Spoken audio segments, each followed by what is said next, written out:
Si Bato de la Rosa, ang batayan niya kung totoo yung dokumento, dapat may butas ng ganyan, no? May butas, parang ulo niya.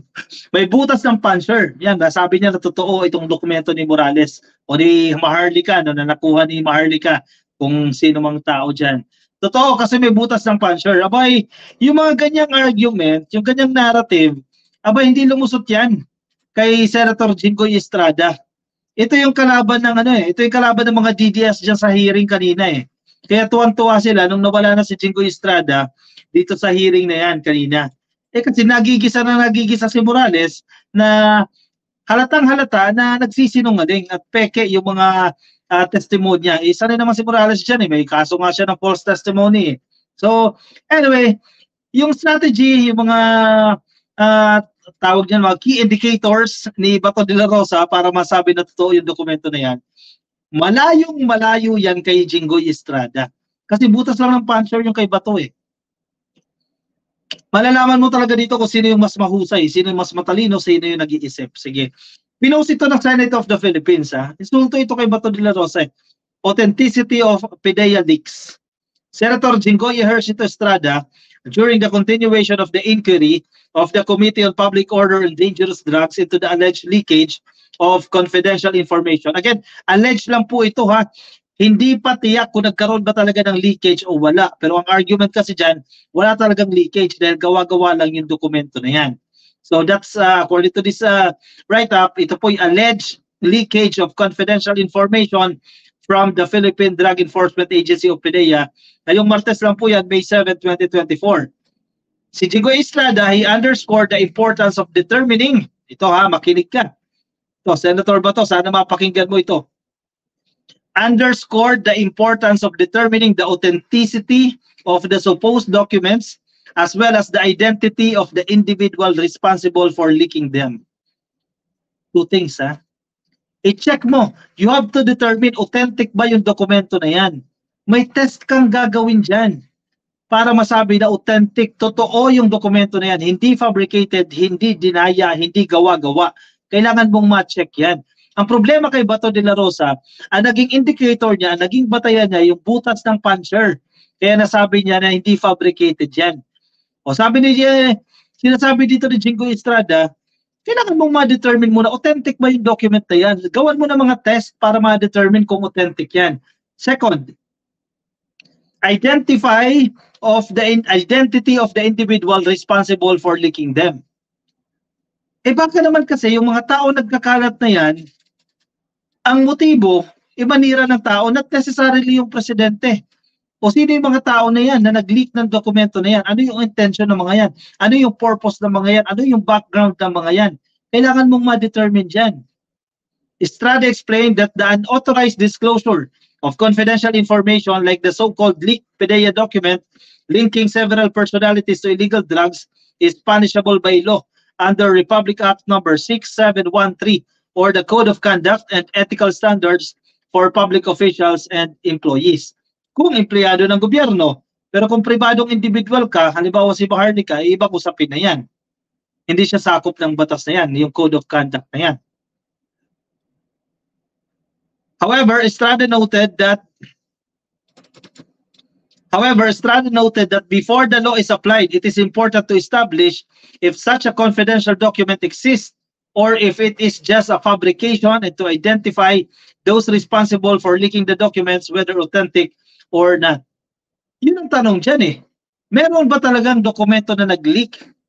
Nag-e-exist ba talaga yung dokumento na yan? Kasi sabi mismo ng PDEA mismo kakopya sa hearing nila mismo. Sila mismo ang nagsasabi, ang PDEA mismo, non-existent yan. Hindi totoo yung dokumento na pinapakita ni Morales na napunta kay Maharlika at siyempre, ang paliwanag naman dyan ni Morales, wala akong kinalaman dyan. Hindi ko nga alam kung paano napunta kay Maharlika yan. Ilokohin nyo ang lelang ninyo dyan. Kayo-kayo lang din ang gumawa dyan eh. Tama itong pinupunto dito ni Jinggoy Estrada. I-determine nyo muna. Baka naman wala talagang leak na nangyari. Walang leakage na naganap dahil fake yung document na yan na pinapakita ni Morales. Ang problema, si Bato ang chairperson ng committee na yan eh. Dapat hindi siya mabilis na bubudol eh. Kasi di ba, chairperson ka ng pagdinig na yan. Ikaw ang may last say dyan. Ang problema, mabilis kang mapaniwala na may butas ng puncher, totoo na. Hindi dapat ganyan yan. Sana may magpayo din kay De La Rosa dyan. Ma'am Carclea, good morning, ka-coffee, ka-MSMA, ka-loyal, stockist, DJ Byron, sis might feel better, ha? Di ba, ka-coffee, sa collab, sabi ni Sir Top 1 is that document even existing when the op did not push through. Hindi dapat na file yan. Kaya nga hindi mo alam kung ano talaga yung intention ng mga taong yan Wala nga serial number Kung na-file yan dapat magkaroon man yan ng serial number yan, may tatakman yan, may side note man lang yan ng kung sino. Wala plain document lang yan, parang may form lang yan. O sige, nakakuha ka ng form, no? O fill upan mo lang yan, ikaw lang nakakaalam dyan. Wala nang ibang tao nakakaalam dyan sa dokumento na yan. O kahit anong pwede mong gawin dyan. Kung ang intention mo masama, manira yung intention mo, nako. Tapos, bibigyan mo na mahabang airtime para sirain ng presidente. Mahirap yun. Maria Sara, kasama kasi siya sa plano, ka-coffee. O baka, kaya nagigisa siya dyan Bato is part of Duterte system. Leia Tampoy. Malinaw naman yan. Si Digong ang naging dahilan kung bakit naging senador si Bato de la Rosa. Siyempre, utang na loob din yan. Malaking utang na loob yan. Intention kasi pabagsakin niya si PBBM, Ricky Guerrero. Exactly, sir. Kasi, pag nasira nila yung tiwala ng publiko sa presidente, that is a ground for impeachment. At once na ma-impeach, sinong upo, Sara Duterte, yan, magpapakasasa na naman sila dyan. Hindi happy-happy na naman sila dyan kapag si Sara Duterte ang naging presidente. Sabi nga ni Harry Roque kanina sa speech niya, no? Diyan sa Dumaguete, ang tunay na presidente ay si Sara Duterte. Huh? Paano si Sara Duterte? Sabay tinatawag mo ni PBBM, magkaisang pa sila, magkaisang grupo pa sila, unit team pa sila. At ang tinakbuhan ni Sara Duterte ay vice-presidente. Hindi presidente. So paano naging tunay na presidente si Sara Duterte? Again, international lawyer yan Dating presidential spokesperson yan Yan ang sinisigaw ni Harry Roque. Ang tunay na presidente ay si Sara Duterte. Hello? Paano? Naging magkalaban ba sila ni PBBM at sinabi mo, dinaya siya ni PBBM? Paano naging tunay na presidente si Sara Duterte? Yung argument kasi nila, nag-give way para kay PBBM. Ayun naman pala Nag-give way pala. Paano naging si Sara yun? Paano naging siya ang tunay na presidente? May peke si PBBM. Di mo mag-gets galing sa international lawyer yan Ay naku talaga Nick Ariola, the type 1. Sabi ni Nick Ariola. Ang gulo-gulo nyo. Ay, bugok si Harimau, sabi ni Daniel de la Cruz. Proud pa siya Tama si Trillanes, destabilization plot yan ni Puncher, exactly. Ogag na DDS daw, sabi ni Vicencio Biscucho. Mary Jane, ay, Mau Kibbs, RB, si Trifon daw nga, nandito nakatutok sa atin Nagbabantay din sa atin. Maganda yan para kahit paano matuto din At masabihan yung mga boss nilang DDS na tigilan nyo na si Digong, huwag nyo nang atak-atakin kung kani-kanino, kung saan-saan nyo dinadala yung si Digong. Joel Gel Andes, ay marami ng gutom na Pinoy. Ito pa, isa pa yung sinasabi ni Digong sa kanyang speech. Yung NFA daw, kasi may nagtanong, mahal daw ang presyo ng bigas. Marami ang gutom, sabi ni Digong. Sir, balikan mo yung poverty incidence nung panahon mo. Double digit. Ibig sabihin, ang taas ng level ng kahirapan, mataas. Ngayon na bumaba At ang goal ng administrasyon na ito, before the end of President Marcos's term, single digit na yan. 9% na lang, yan ang goal. At on track tayo, sabi ng National Anti-Poverty Commission. Narinig natin mismo yan kay Secretary Lopez Santos. On track tayo. At posible na ma-achieve natin itong single digit poverty incidence sa pagtatapos ng termino ni Pangulong Bongbong Marcos. And then sasabihin ni Digong, marami ng gutom ngayon. Mas maraming gutom ng panahon niya, ng administrasyon niya. Dapat malinaw yan. Isa pa, Kung bakit problematic yan. Kung iisa-isahin lang natin ka-coffee yung mga problema nitong mga speeches na ginawa nila dyan kanina. Dapat daw gobyerno na ang bumili ng bigas. Rice tarification, ano bang ginawa nyo dyan? Binigyan nyo ng authority ang mga pribadong individual na sila na lang yung mag-aangkat ng bigas. Anong nangyari sa atin ngayon? Di ba nagmahal yung presyo ng mga bigas dahil controlled nila yung presyo? Dahil binigyan nyo ng ganong authority. Kaninong panahon yan again? Ay digong. Anong plano ngayon ni PBBM dyan? Amyendahan niyang rice tarification law. Di ba? Priority na yan, oh. Amyendahan yan para mapababa yung presyo ng bigas. Di nyo ba gets yan? Mga DDS na nakikinig sa atin ngayon, magbasa din kayo. Try nyo lang. Di ba? Leo Di Collado, unawain na lang, desperado na kasi ang mga DDS. Minsan nakakapuno eh. Bobby Gonzalvo, Harimaw is dreaming. Oo nga, si Sara daw ang tuloy na presidente. Anong argument yun? Saan galing yun? Okay lang yan sana kung deserve maging presidente si Sara. Pang-barangay ng utak ni Sara, sabi ni Miyu. O sana kung kaya niya na magsalita ng siya lang ng walang recorded video, walang speechwriter. Kasi representasyon siya ng Pilipinas if ever maging presidente siya. Kape-kape muna kayo dyan, masyado kayong gigil eh, sabi ni Entrepman. Anak ng pusang gala kapag naging presidente yung anak ni Dugong. O ubos ang mga teritoryo ng Pilipinas. Ay baka mapunta na sa China yan. Sana tanggalin na ni President Marcos si Sara sa kanyang gabinete. Si Ma'am Clea, nung Sabado yun ma'am, no? Sabado linggo. Sabado ata, umattend ako, umakyat ako sa bahay ni Ma'am Clea, no? Isa sa tanong niya yan eh, itong hashtag Sara resign. Tanong dyan ni Ma'am Clea. Ganda rin ang discussion dyan kay Ma'am Clea eh, sa channel niya. No? Itong Sara resign daw ba? Ulitin ko lang mama yung question na. Ulitin ko rin yung sagot ko. Itong Sara resign daw, kasi may mga ang-eng-eng na ito daw eh pagkontra sa kagustuhan ng presidente kasi inalaw ni PBBM na magstay si Sara Duterte dyan sa Department of Education. And then may mga groups na nananawagan, let Sara resign or Sara resign, etc. So yung move na raw yan ng mga BBM supporters ay pagkontra daw yan kay PBBM at sa administrasyon. Ang sagot ko dyan, hindi yan pagkontra. Itong mga tao na to, concern na to, na wag magamit yung mga resources ng Department of Education para i-advance itong political dreams ng mga Duterte para kay Sara Duterte. Ang highest budget ng buong gobyerno ng Pilipinas, ang pinakamalaking chunk na pupunta sa Department of Education. Ang daming tao ng DepEd eh. Buong Pilipinas siyang ka-coffee. Napakaraming pera sa Department of Education. Napakaraming resources.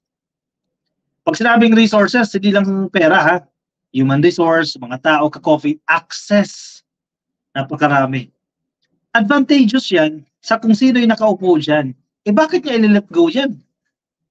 Advantage niya yan. Isa pa, bakit dapat mag-resign? Sa DepEd lang ha. Kasi umuupo siya sa cabinet meeting.